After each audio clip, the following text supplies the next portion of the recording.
John Rambo is a character that is universally known as arguably one of the biggest, one of the toughest, and perhaps even one of the most cliche and silly action movie heroes. With the franchise's high body count, many sequels, and infamously high levels of violence, the franchise is often looked over as one not to really be taken too seriously, one that's considered to just be dumb fun, and one that's not really on par with what's considered to be, good cinema. And when you look at the sequels, perhaps that's rightfully so, perhaps that's fair, but I'm not here to talk about the sequels. I'm here to talk about only one thing. I'm here in defense of the character's first outing, the establishment to the franchise, the classic first entry, the original Rambo-based film, simply titled First Blood.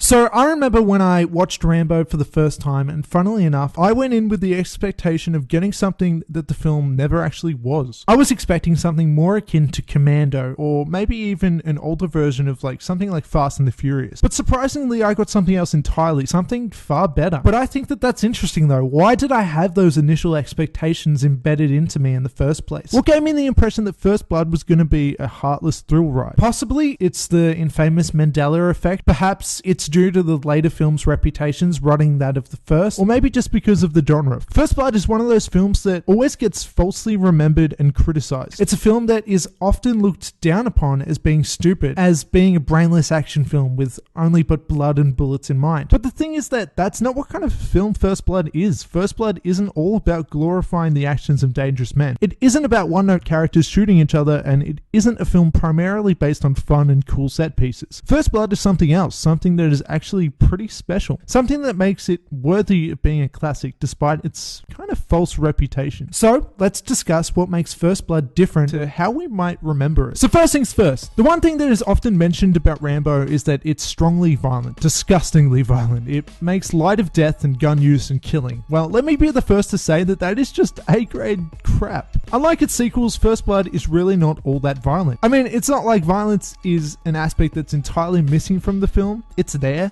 but not really in the way that we often remember it being there. In fact, do you want to know something crazy? John Rambo doesn't kill one single person in First Blood. In fact, there is only one actual death in the entire film, and it's an accident, arguably by the fault of the guy who dies himself due to his mean-spirited determination. And after his death, John Rambo literally goes down to check on the body, clearly with remorse for the accident in which they both caused, followed by him shouting that he doesn't want anybody else to get hurt, pleading for the stupid situation that they're in to just end. He tries to make peace. And that's because John Rambo doesn't believe in killing. He doesn't want to be violent or support the cause that sent him to war to begin with. But due to these experiences in war, when he is pushed into action, he's willing to do what he can and is very capable. And so Rambo does resort to injuring others when necessary, mainly just to ward enemies off, but he avoids killing when he can. Throughout the entirety of First Blood, John Rambo is only defending himself, and that is key to his character. He's an innocent man on the run, collecting no sympathy from those around him, but only unjustified hatred. Despite his obvious toughness, John Rambo is a victim here, and they drew First Blood, hence the title. And something that really backs this up throughout the movie is that you often feel like Rambo is in legitimate danger. He's not a superhero here like he becomes in the sequels. He's not the Expendables version of Sylvester Stallone. He often gets hurt. He's flawed, and interestingly enough for our hero of the film, as we'd call him, isn't actually saving anybody from turmoil here either. This film's story quickly becomes a war game between only himself and the local authorities, where Rambo fights where he can, but is also aware of himself enough that he'll hide when he can, and spends most of the film running. The protagonist of First Blood isn't arrogant.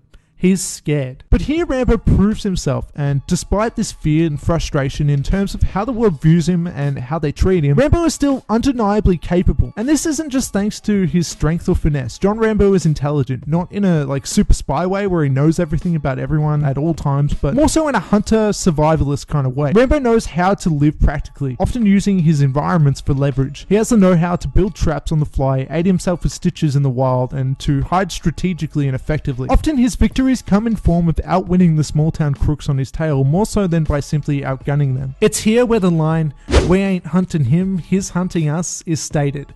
And I love this line. I know it's kind of over the top, but it really still demonstrates how this one man is too much for even this small army. The man in charge of this small army, Sheriff Teasel, is an interesting character on this side of the fight too. As big of an asshole as he is, he still has some complexity to him. This guy basically just wants to prove that he's the man, He says, "I kill kick the deputy's ass. Me, the law. People start fucking with the law and all hell breaks loose. And in this line, he's pretty much comparing his small hick town of cops to special forces or something. And it's here where he makes taking down Rambo a number one priority. Throughout First Blood though, the police go about everything the wrong way. It's because they don't understand John Rambo as a man. They attack him outright rather than trying to defuse him, and that's a fight that just won't ever be won. Because Rambo isn't just simply a normal guy who can fight well. He's much more than that. He's much more dangerous. Like a wild animal, provoking him is only going to cause escalation, as we so clearly see throughout the movie. And so, the situation is set. But still they continue to poke and prod and try to muscle their way through him. But Rambo goes another way. He parallels their tactics and lurks in the shadows. He hunts his prey. Because as much as the police are the ones who stand in charge in town, in the wild, Rambo is the law. It's a psychological battle as much as it is a physical one. And that is one of the aspects to First Blood that is painfully underappreciated. It's not just stupid, mindless action. It's not just car chases and explosions. In fact, when the action does occur, it's so much more grounded than what the selective memory may suggest. Slow, realistic car chases do ensue,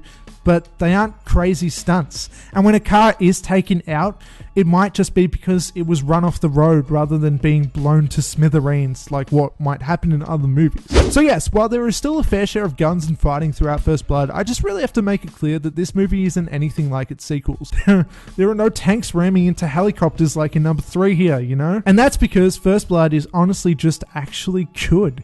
It's mature, takes its time, and really lets us delve into its protagonist in an interesting way. It's a much more character-driven film than we might remember. He's much more complicated than we think at first glance, and the writing goes beyond just showing us a big strong guy who doesn't talk much. Themes of post-traumatic stress disorder are heavy throughout, and the unjust abuse brings back some haunting memories for John at key points in the film, backed up by some not so subtle imagery. And it's here where I feel like First Blood was actually trying to go for something, and was actually trying to say something. I think that it's more important than what it gets credit for. And although the issues that it brings up and the messages that it's trying to say are sort of outdated today for a 2020 audience, it's still trying to say something, and it's still, I don't know, going for something bigger than just being a dumb, fun action movie. Because First Blood also doesn't make the stereotype for typical action but breaks it, with all these complexities for the character and more, the film ultimately ends with our protagonist breaking down into tears on the shoulders of another man. And it's surprisingly moving when you think about what franchise this is a part of and where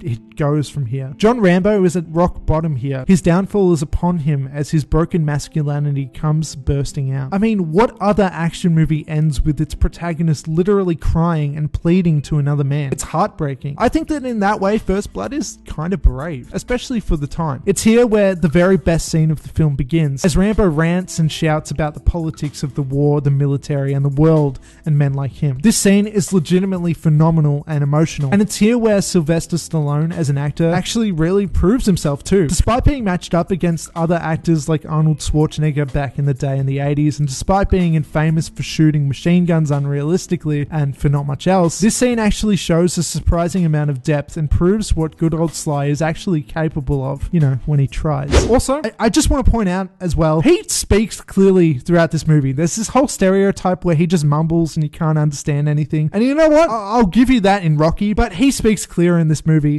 And shut up if you think he doesn't. Anyway though, it's here in this scene where we see how lonely he is, how fragmented he is. I'm the last one, he states, as everybody he knew has died around him. He cries about purpose and his lack of meaning. In the army, I was in charge of $1 million equipment, he says. Here, I can't even hold a job. Ironically, in war, Rambo had friends, integrity, and goals, but now he's just a lost soul. The climax of the movie isn't a building exploding, though he does shoot one up a little prior to this scene, but still. It's a much more heavy and grounded and emotional scene than what the character of Rambo would typically be known for. And I think that it's sorely underrated, underappreciated, and forgotten. Though the character is an icon now, it's for the wrong reasons. Though we all know of this movie's existence and the ones that came after it, I think we've kind of forgotten what this one was going for and what this one was really about. And although Rambo is still very much an action movie hero, First Blood is something more.